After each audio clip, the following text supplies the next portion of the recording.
Olá, sejam bem-vindos ao canal da Igreja em Campinas.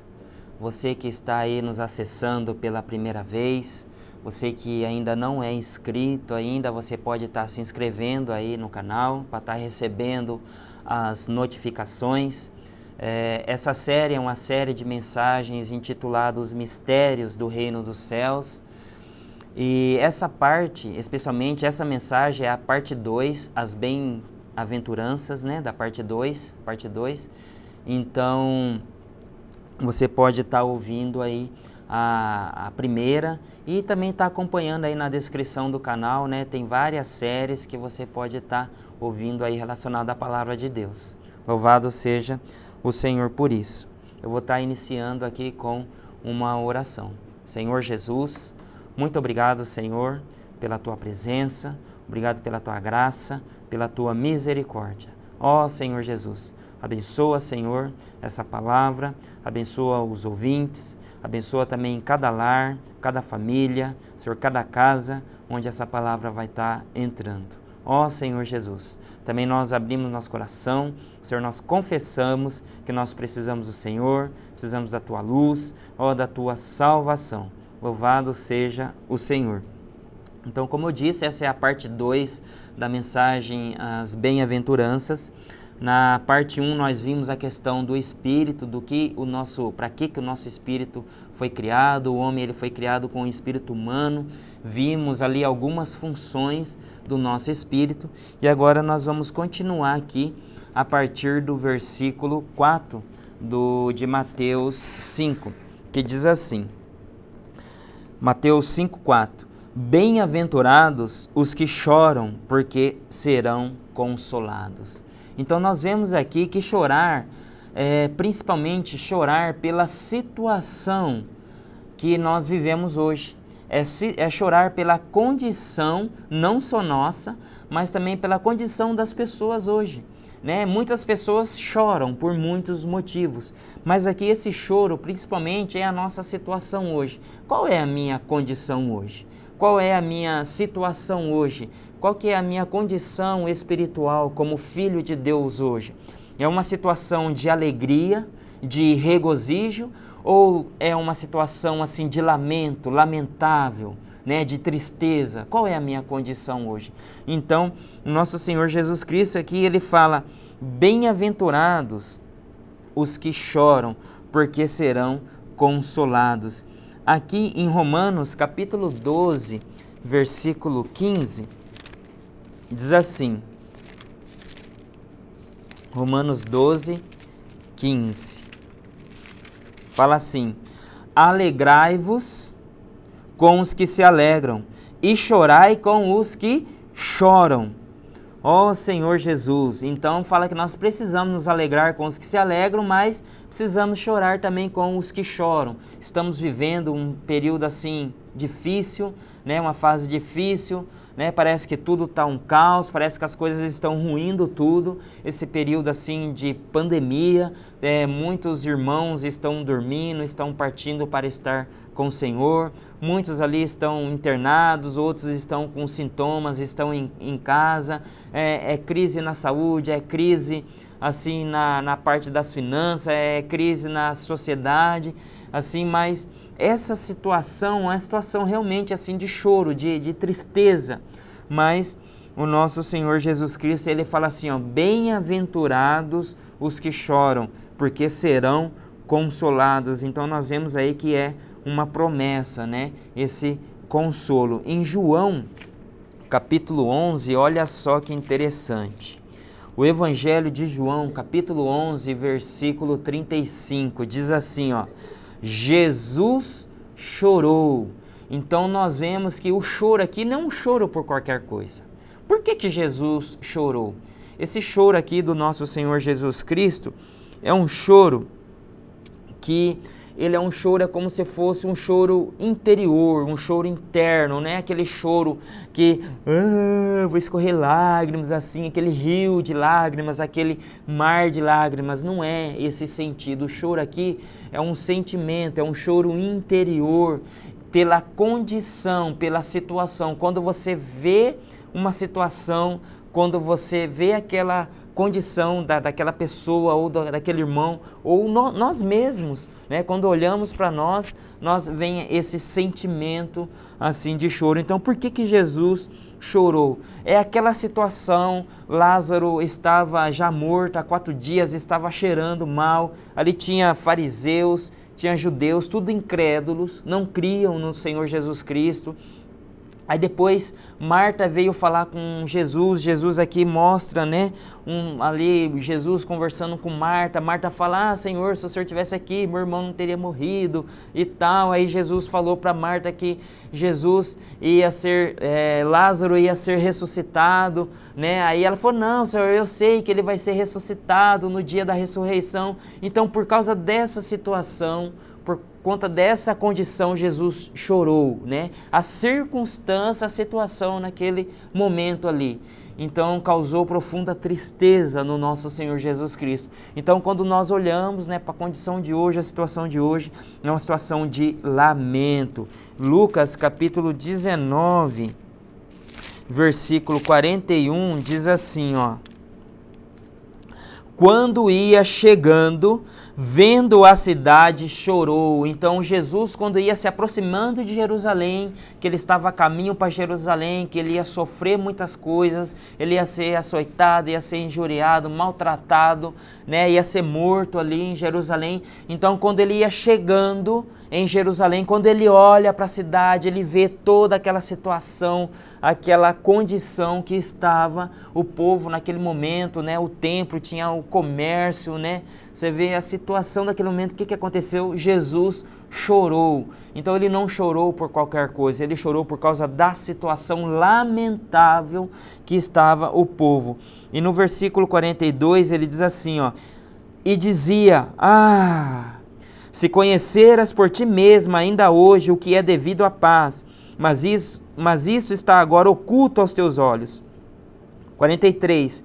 Pois sobre ti verão dias em que os teus inimigos te cercarão de trincheiras e por todos os lados te apertarão o cerco e te arrasarão e aos teus filhos dentro de ti não deixarão em ti pedra sobre pedra, porque não reconheceste a oportunidade da tua visitação. Então nós vemos aqui o lamento, né, o choro do Senhor pela condição do povo naquele momento. Então nós vemos aqui que bem-aventurados os que choram. Então, assim, só Jesus chorou? Não. O apóstolo Paulo também, ele também chorou, né? Muita situação levou também o apóstolo Paulo a chorar.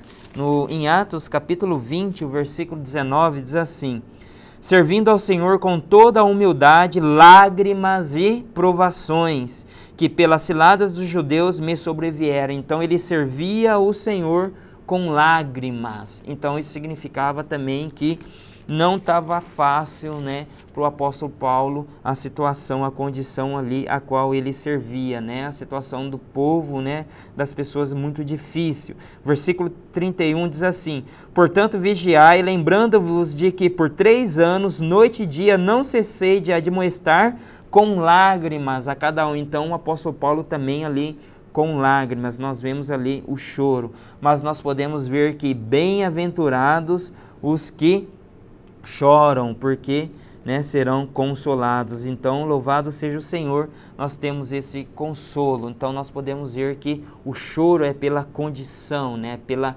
situação que nós vivemos atual. Tanto a nossa condição também, como a condição do povo de Deus, dos nossos irmãos, a condição atual do mundo, né? E esse versículo aqui também de 2 Coríntios 12, 21 diz assim, receio que indo outra vez o meu Deus me humilhe no meio de vós e eu venha a chorar por muitos que outrora pecaram e não se arrependeram da impureza, prostituição e lascívia que cometeram. Então Paulo ele estava com receio de que se ele fosse visitar os irmãos ali da igreja em Corinto, a igreja em Corinto, ele tinha um receio que ele ia ser humilhado porque muitos pecaram, não se arrependeram dos seus pecados e isso ia causar para ele assim uma profunda tristeza, né? Choro mesmo. Então, bem-aventurados os que choram. No versículo 5 diz assim, ó, bem-aventurados os mansos. Então, em Mateus capítulo 5, né, versículo 5, fala: bem-aventurados os mansos, porque herdarão a terra. O que é ser manso? Ser manso é não lutar, não resistir. Essa também é uma promessa para nós, né? Se nós formos mansos, se nós não lutarmos, se nós não resistirmos, nós herdaremos a terra. Então existe uma promessa para o homem. O homem que foi criado por Deus, a sua imagem e semelhança, né? Hoje, os seus filhos que fazem parte da igreja, o seu corpo, existe uma promessa. Que promessa é essa? É a promessa de herdar a terra. Aqui em Hebreus, capítulo 2, a partir do versículo 5, diz assim, ó: pois não foi a anjos que sujeitou o mundo que há de vir, sobre o qual estamos falando. 6. Antes, alguém em certo lugar deu pleno testemunho, dizendo: que é o homem que dele te lembres, ou o filho do homem que o visites? 7. Fizeste-o por um pouco menor que os anjos, de glória e de honra o coroaste e o constituíste sobre as obras das tuas mãos. 8. Todas as coisas sujeitaste debaixo dos seus pés. Ora, desde que lhe sujeitou todas as coisas, nada deixou fora do seu domínio. Agora, porém, ainda não vemos todas as coisas a ele sujeitas. Então, nós vemos que existe uma promessa de herdar o mundo que há de vir, né? Em Apocalipse, capítulo 20, capítulo 21, capítulo 22, fala do novo céu e nova terra, né? E também em 2 Pedro, capítulo 3, o versículo 13 diz assim: nós, porém, segundo a sua promessa, 2 Pedro, capítulo 3, versículo 13, nós, porém, segundo a sua promessa, esperamos novos céus e nova terra, nos quais habita justiça. Então, existe uma promessa que nós herdaremos a terra. Então, hoje, nós não podemos, lutar, né? Aqui fala que nós precisamos ser mansos, nós não podemos resistir, não é questão de luta, né? De guerra, não é assim que nós vamos conquistar a terra. Em Zacarias, lá fala que não é por força e nem por poder, mas pelo meu espírito. Então, que nós possamos ser esses mansos se nós queremos herdar a terra. Só que a mansidão, nós precisamos aprender. Ninguém nasce manso. Por natureza, nós somos irados, nós somos raivosos, nós somos nervosos. Isso está inerente à nossa natureza, né? A ira. Então, tudo isso está inerente à nossa natureza. Ninguém nasce manso, né? Mas aqui em Mateus 11, versículo 29, o nosso Senhor Jesus Cristo, ele é maravilhoso. Nosso Senhor Jesus Cristo, ele é maravilhoso. Aqui em Mateus 11, 29, ele fala assim, ó: tomai sobre vós o meu jugo e aprendei de mim, porque sou manso e humilde de coração, e achareis descanso para a vossa alma. Então, a questão da mansidão é uma questão que nós precisamos aprender. E aqui fala que nós precisamos ir até o Senhor e aprender do próprio Senhor o que significa essa questão da mansidão. Aqui em Gálatas 6:1 fala assim, ó. Gálatas capítulo 6, versículo 1, fala assim: irmãos, se alguém for surpreendido em alguma falta, vós que sois espirituais, corrigi-o com o espírito de brandura ou espírito de mansidão, e guarda-te para que não sejais também tentado. Então, nós precisamos praticar essa questão de mansidão, de ir até o Senhor e de aprender do Senhor. Em Efésios capítulo 4, versículo 2, também fica claro para nós: com toda a humildade e mansidão, com longanimidade, suportando-vos uns aos outros em amor. Então nós vemos que esse dom da mansidão, nós precisamos que o Senhor trabalhe ele no nosso interior. Em 1 Pedro capítulo 3, versículo 4, mostra para nós também que, olha só, seja porém o homem interior do coração, unido ao incorruptível traje de um espírito manso. Então a mansidão está relacionada com o nosso espírito. Nós vemos que em Mateus capítulo 5, versículo 3, o Senhor fala que nós precisamos ser pobres de espírito. Então tem muitas coisas que podem sobrecarregar o nosso espírito, e ao invés de nós ser mansos, ter um espírito manso, nós vamos ter um espírito de raiva, de ira, né? De agressividade, né? Tem pessoas que têm um espírito agressivo, uma natureza agressiva. Mas aqui fala que a mansidão está relacionada ao nosso espírito. Ele fala espírito manso e tranquilo, olha só, que é de grande valor diante de Deus. Então realmente nós precisamos aprender isso do Senhor, essa questão da mansidão. E em Números capítulo 12, versículo 3, Números 12, versículo 3, diz assim: era o varão Moisés muito manso, mais do que todos os homens que havia sobre a terra. Então Moisés, ele era o homem mais manso, ele foi considerado por Deus o homem mais manso no Antigo Testamento. E no Novo Testamento nós precisamos aprender com o nosso Senhor Jesus Cristo. O apóstolo Paulo também, em vários versículos, nós lemos que ele também tinha esse espírito de mansidão. Então, continuando, né, as bem-aventuranças, continuando então em Mateus capítulo 5, versículo 6, diz assim: bem-aventurados os que têm fome e sede de justiça, porque serão fartos. Então, nós podemos ver aqui que nós precisamos também ter fome e sede de justiça. A justiça é para conosco. Para conosco nós precisamos ser justos, né? Eu preciso ser justo comigo mesmo. Se eu for justo comigo mesmo, né, certamente, né, muitos serão beneficiados, né? O que nós vemos no mundo é um mundo de injustiça. Nós lemos também em 2 Pedro, capítulo 3, versículo 13, fala que o novo céu e a nova terra habita justiça, né? Então, um dia o Senhor, com o seu reino, ele vai estabelecer, né, a justiça, mas hoje, nesse mundo de injustiça, nós precisamos ser justos. É difícil, não é fácil, porque enquanto todos são injustos, nós precisamos ser justos. Nós vemos que na época, né, no Antigo Testamento, nós vemos que no Antigo Testamento muitos servos de Deus teve um viver de justiça. Nós vemos Abraão, nós vemos Isaac, nós vemos Jacó, nós vemos Noé, Enoque. Muitos servos de Deus tiveram esse viver. No Novo Testamento nós vimos também isso, muitos servos de Deus tendo esse viver de justiça. E aqui tem essa bem-aventurança, fala que bem-aventurados os que têm fome e sede. Então isso precisa ser uma aspiração nossa, né? Buscar esse viver de justiça. Em Filipenses 3, 9, Filipenses capítulo 3, versículo 9, diz assim: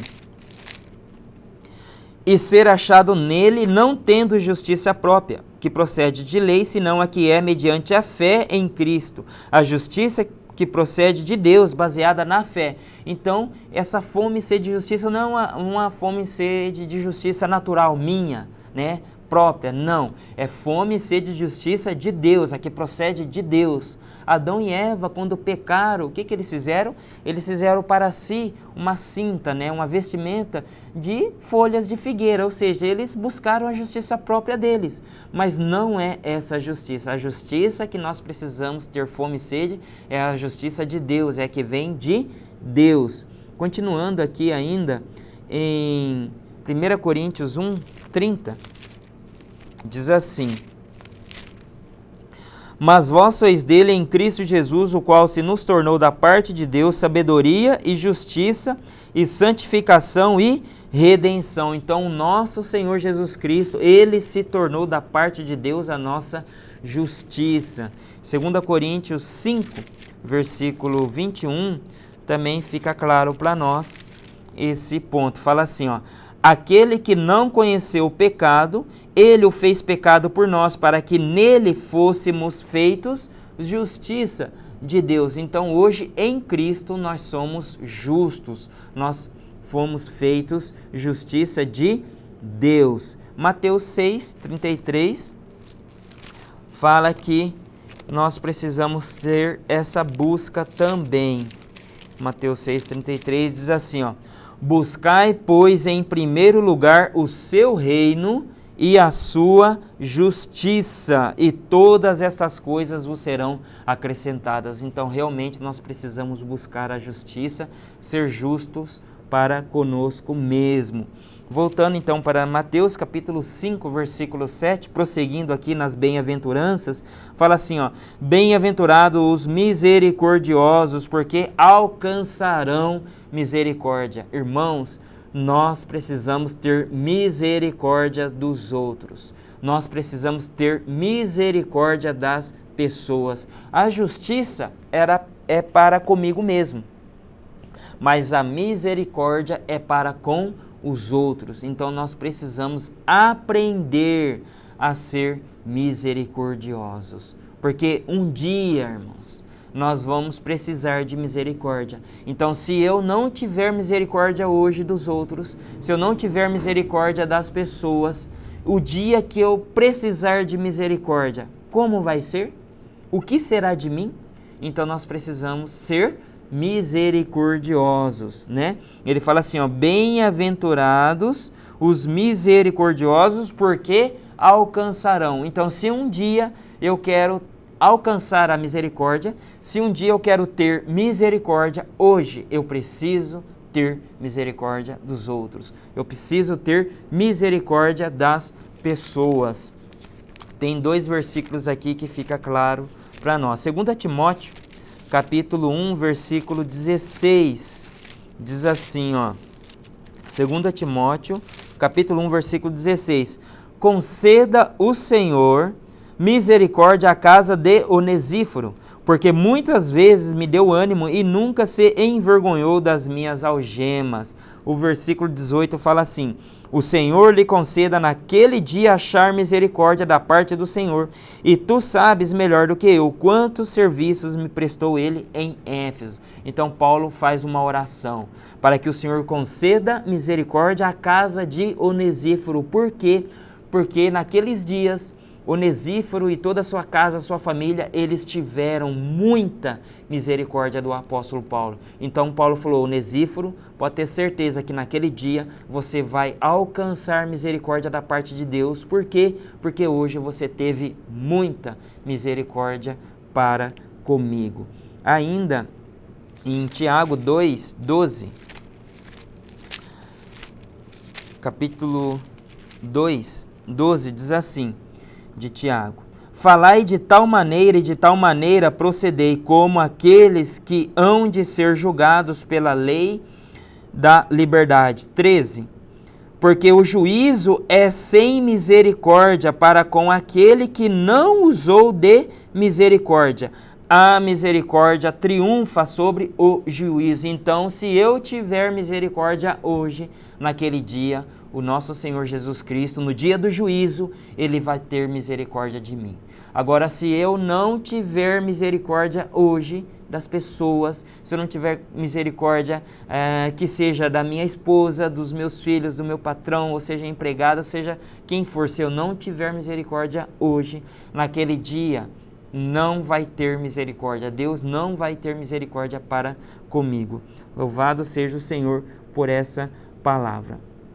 Prosseguindo, em Mateus capítulo 5, o versículo 8, ele diz assim: bem-aventurados os limpos de coração, porque verão a Deus. Então, outro ponto importante, o versículo 3 fala do nosso espírito, e esse versículo 8 fala do nosso coração. Então, fala que nós precisamos ser puros, ou precisamos ser limpos de coração, porque nós veremos o Senhor. Em Hebreus 12:14, capítulo 12 de Hebreus, o versículo 14 diz assim: segui a paz com todos e a santificação, sem a qual ninguém verá o Senhor. Então, o desejo do coração do Senhor é que nós vejamos o Senhor. O desejo do coração de Deus é se revelar para nós. Deus, Ele quer que nós tenhamos uma visão, vejamos a Ele, né? Mas, se eu não tiver um coração puro, não tem como eu ver o Senhor. Então, bem-aventurados os puros de coração, porque verão o Senhor. Em 2 Timóteo 2, 22, o apóstolo Paulo, ele fala assim: foge outro sim das paixões da mocidade, segue a justiça, a fé, o amor e a paz com os que de coração puro invocam o Senhor. Então, aqui fala os de coração puro. Então, realmente, nós precisamos ter um coração puro, né? Então, a justiça é para comigo, a misericórdia é para com os outros, e ter um coração puro é para com Deus. Então, que o Senhor guarde o nosso coração, né, nessa pureza. Prosseguindo em Mateus capítulo 5, o versículo 9, diz assim: bem-aventurados os pacificadores, porque serão chamados filhos de Deus. Então, outra questão é a questão da paz, né? Nós precisamos ser aqueles que tragam, né, que trazem a paz. Precisamos ser aqueles que levam a paz. Nós não podemos ser os causadores de discórdia, de confusão. Nós não podemos ser essas pessoas. Nós não podemos ser os briguentos. Não, nós precisamos ser os pacificadores, aqueles que levam a paz e não, né, a discórdia, a confusão, a divisão, não. Aqui em Hebreus, né, capítulo 12, versículo 14, nós lemos, mas eu vou ler novamente sobre esse enfoque da paz. Ele fala assim, ó: segui a paz, né, Hebreus 12, 14, segui a paz com todos e a santificação, sem a qual ninguém verá o Senhor. Então, isso é muito importante, nós sermos esses pacificadores. 2 Timóteo também, o mesmo versículo, né? Versículo 22, ele fala: foge outro sim das paixões da mocidade, segue a justiça, a fé, o amor e a paz. Então, é algo que nós precisamos promover e que nós precisamos também seguir, essa questão da paz. Por quê? Porque o nosso Deus é um Deus de paz. Deus, ele não é Deus de confusão. Em Romanos 15, 33, isso fica claro para nós. Ele fala assim, ó: e o Deus da paz, Romanos 15, 33, e o Deus da paz seja com todos vós.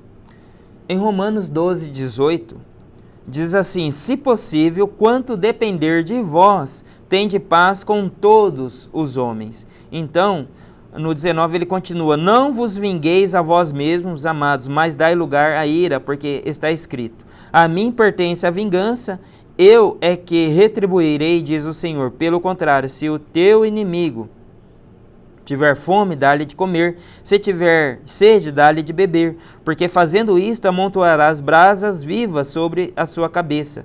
Não te deixes vencer do mal, mas vence o mal com o bem. Então, nós não podemos ser aqueles que promovem a guerra, não, nós precisamos ser aqueles que promovem a paz. Ele fala no 18: se possível, quando depender de vós, tende paz com todos os homens. Por quê? Porque talvez não seja possível. A questão da paz, às vezes, não depende de nós. Eu quero viver em paz, eu não quero brigar, eu não quero confusão, mas o outro lado, a outra pessoa, ela é briguenta, ela é de confusão, é de discórdia, né? É birrenta. Então, às vezes é difícil, não é fácil, mas mesmo assim nós precisamos ser aqueles que promovem a paz. O versículo Mateus 5,10, continuando, Mateus 5,10, ele continua dizendo assim: bem-aventurados perseguidos por causa da justiça, porque deles é o reino dos céus. Então aqui nós vemos que os seus filhos, muitos filhos de Deus, muitos servos de Deus no passado, eles foram perseguidos por causa da justiça, por praticarem, né, a justiça. Nós vemos que Pedro, Paulo, João, o próprio, né, o nosso Senhor Jesus Cristo, ele foi perseguido por causa da justiça, né? Aqui em João 15, versículo 20, olha só o que o nosso Senhor Jesus Cristo, ele fala. Ele fala assim, ó: lembrai-vos da palavra que eu vos disse, não é o servo maior do que seu senhor. Se me perseguiram a mim, também perseguirão a vós outros. Se guardaram a minha palavra, também guardarão a vossa. Então a questão da perseguição, né? Se eu quero ter um viver de justiça justo, pode ter certeza que nós iremos ser perseguidos. Se perseguir o Senhor, quanto mais a nós, os seus filhos, né? Mas aqui ele fala que nós temos uma promessa: bem-aventurados os que serão perseguidos por causa da justiça. Por quê, né? Porque nós somos, assim, nosso, né, é o reino dos céus. Louvado seja o Senhor. E finalizando, né, o versículo 11, ele fala, né, bem-aventurados sois quando por minha causa vos injuriarem e vos perseguirem e mentindo disserem todo mal contra vós. 12. Regozijai-vos e exultai, porque é grande o vosso galardão nos céus, pois assim perseguiram os profetas que viveram antes de vós. Então, essa parte 2 dessa mensagem que fala sobre as bem-aventuranças, na verdade, o nosso Senhor Jesus Cristo, ele fala da natureza, né? Tem um reino dos céus, e fala da natureza dessas pessoas, né? Quem são esses que vivem no reino dos céus? Quem são esses? Qual deve ser a natureza das pessoas que vivem a realidade do reino dos céus? Então é que ele fala, nós precisamos ser pobres em espírito, nós precisamos ser os que choram, nós precisamos ser os mansos, nós precisamos ter fome e sede de justiça, nós precisamos ser misericordiosos, nós precisamos ser os limpos de coração, nós precisamos ser os pacificadores.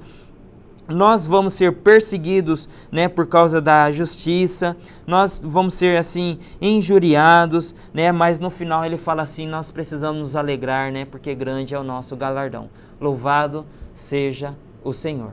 Amém.